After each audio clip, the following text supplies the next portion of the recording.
Hey everybody, it's Dana. I'm back today to show you a little card. Well, it's really early in the morning, but anyway.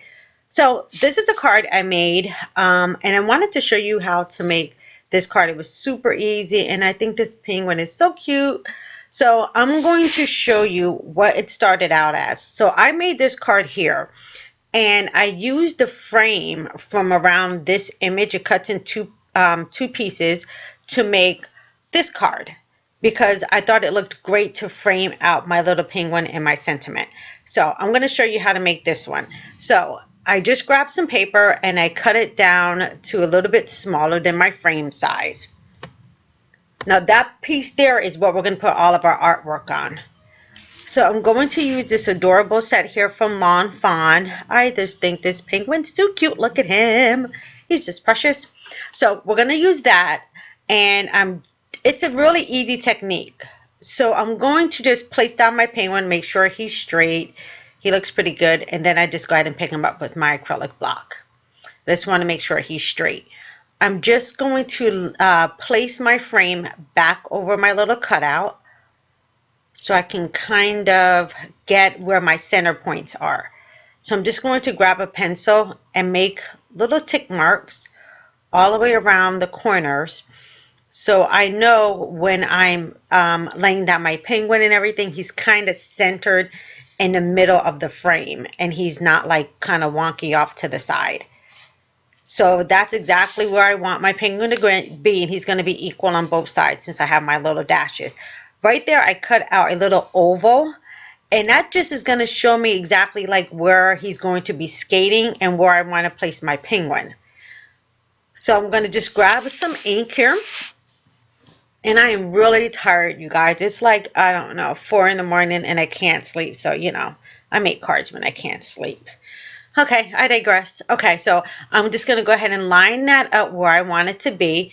And I'm going to hover my penguin over and then stamp down, because that is where I'm going to be able to have him skating like on that, yeah, that little hill. And I'm going to be able to color all around the outside. Now I went ahead and did a mask for both of my, I did one for my image and one so I can have my little skating pond. So I'm just going to line my mask over my little penguin. So this way when I'm coloring, he's not getting colored, if that makes sense. You'll see in a minute. Now I'm going to go ahead and put down my mask of where he's going to be skating. My little pond. I don't know what I called it earlier. Snowdrift or something. I don't know.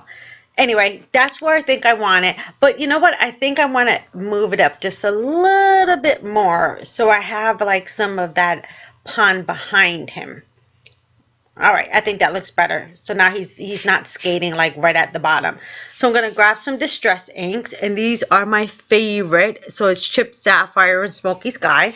And I'm just going to add some of this Distress ink to make like my sky background. So I kind of like to come in off from the corners first and add in my color. I mean, I am in no way perfect when it comes down to laying this distressed ink, but once you get it down, you can really rub it in pretty good with your daubers. So, you know, you don't have to be perfect. I mean, when we look at the night sky, you're going to have some shadows cast, and so don't worry about it. Next, I'm going to bring in the Chipped Sapphire, and this is going to be the darker of the blue colors. And I'm going to bring that in really just towards the edge of my little panel here.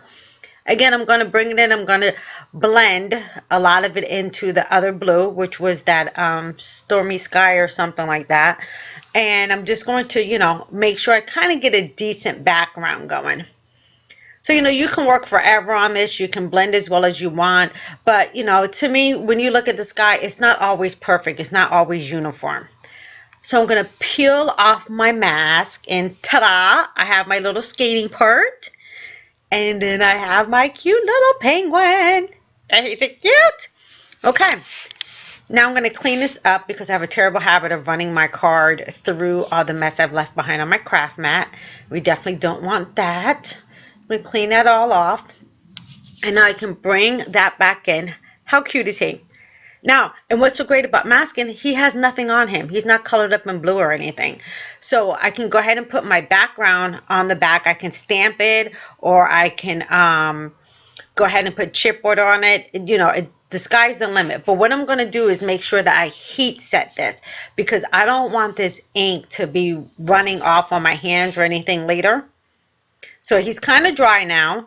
And then now I'm going to go ahead and put my sentiment on. Another reason I like to dry it is so some of my embossing powder doesn't end up sticking to my background. So because, you know, distress ink stays wet longer, so I want to make sure it doesn't just gloop on there.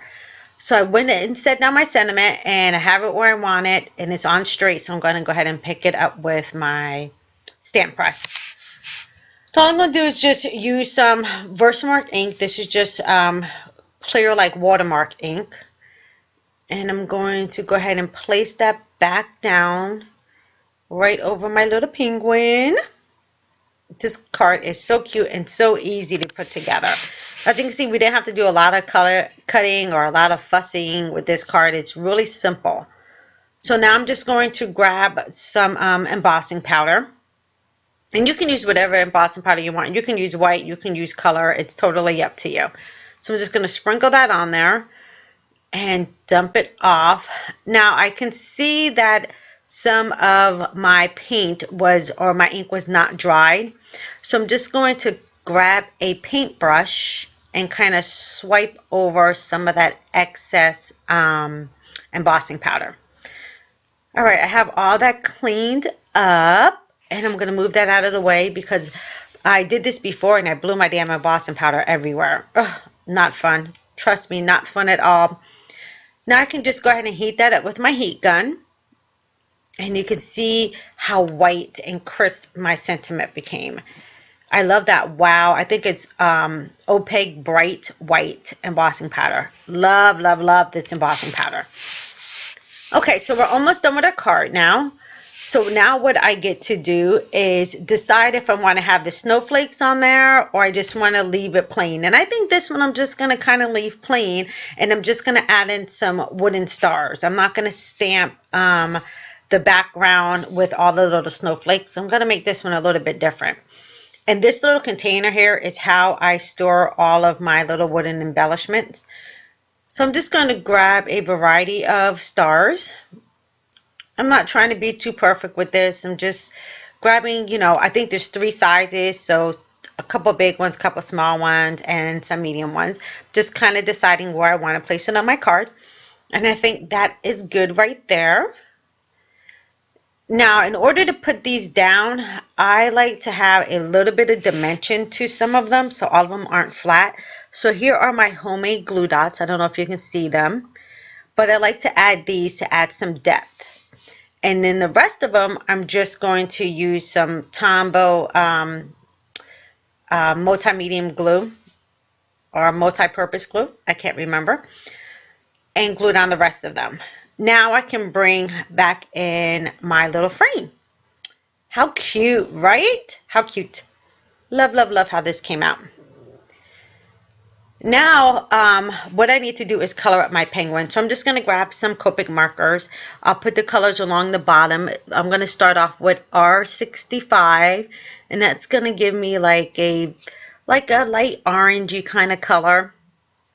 And because this is so small, I don't really have to get really technical on this coloring. And the next one, I believe, was YR04. And I'm just going to do a little bit of an outline. Again, these areas are so tiny that I'm not going to have to worry about getting, you know, all crazy with the shading. And then next I'm going to do my scarf. I'm going to start off with the R24.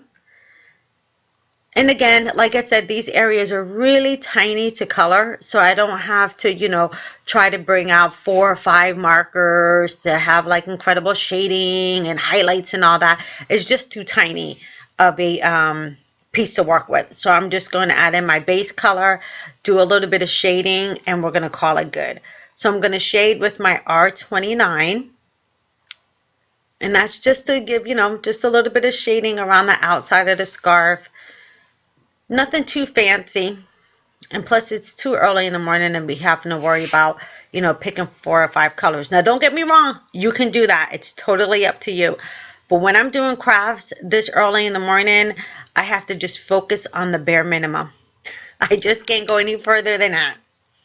Okay, so he is done, but I have to color him in because he's a penguin, so he needs to have some color. So instead of using just black, I'm going to use my C Copic marker. So I'm going to start with the C7, which is, like a really dark charcoal color. And I'm just going to go in and color the areas of my penguin that needs to be black.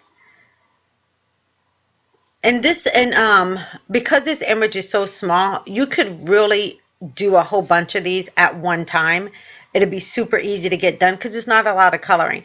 And next mark I'm going to use is my C9. And again, that's just for a little bit of shadow.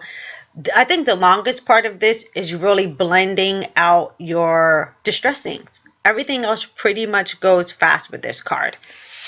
And who doesn't love an adorable little penguin skating on some ice? Or what did I call it earlier? Snowdrift. He's skating. Let's just say that wherever he's skating, he looks adorable and he's doing it. Okay, that is done. So we're done with that part of the card. How cute is he? He's so special. Adorable. Okay, now I'm going to go ahead and use my glue here, and I'm going to use that instead of trying to use some adhesive, because I need to have this a little wet so I can kind of adjust my frame on top of my background.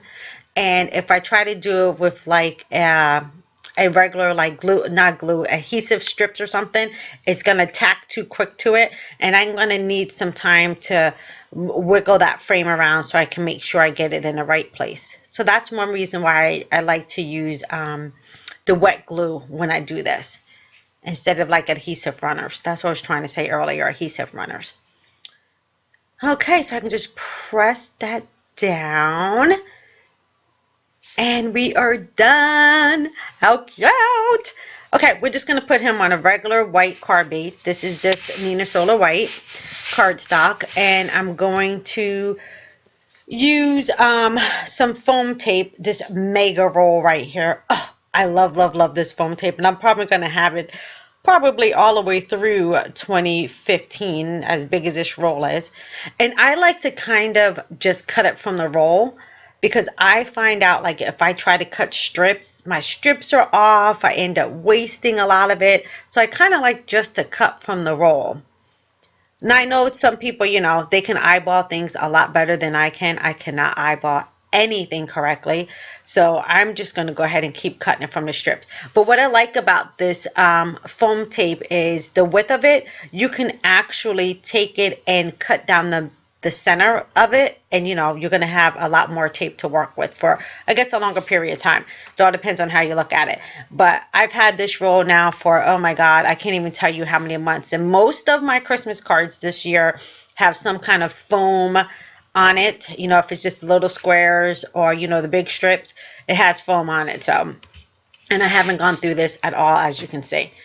So, okay, I'm just going to peel off the back of my foam. And our card is really coming together pretty quickly here. So I can just get my nail under all of that adhesive on my foam. I cut all my nails down because they were getting on my nerves. And now I wish I would have left just a tad bit, so I can, make sure I can get up underneath my tape, my foam tape. Okay, I'm not going to lay it on straight. I'm going to do it on a catty corner because, that's just how we're rolling this morning. And we're going to go ahead and use a corner chomper, and I'm going to use the 1/4 inch corner chomper. We're just going to chomp the top of the card. Super cute. And I think we need to add some kind of bow. So this is some really reasonable ribbon. I think that's bias ribbon. So I went ahead on my Bow Easy and made myself a double bow. And I'm going to use my homemade glue dots and pop it on the back of my ribbon. Push that down and slide that in on a corner. All right, and then I'm going to go ahead and grab my scissors and cut off my ends. I'm not going to try to be too fancy with cutting this off because knowing me, I'll like mess it up. All right, I'm just going to clean off that corner and we are done.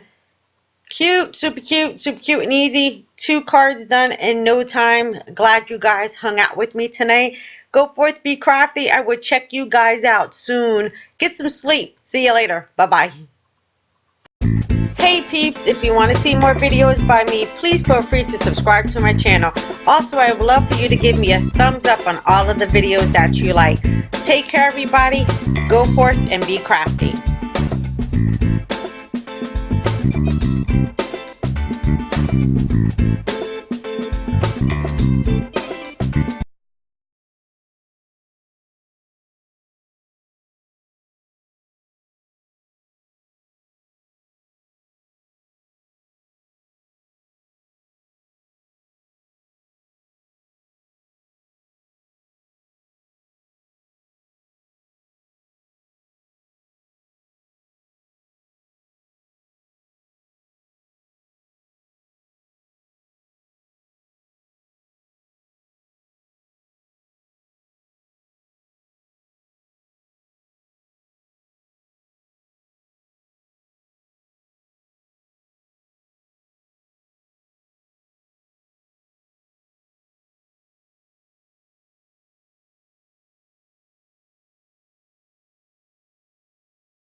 Thank you.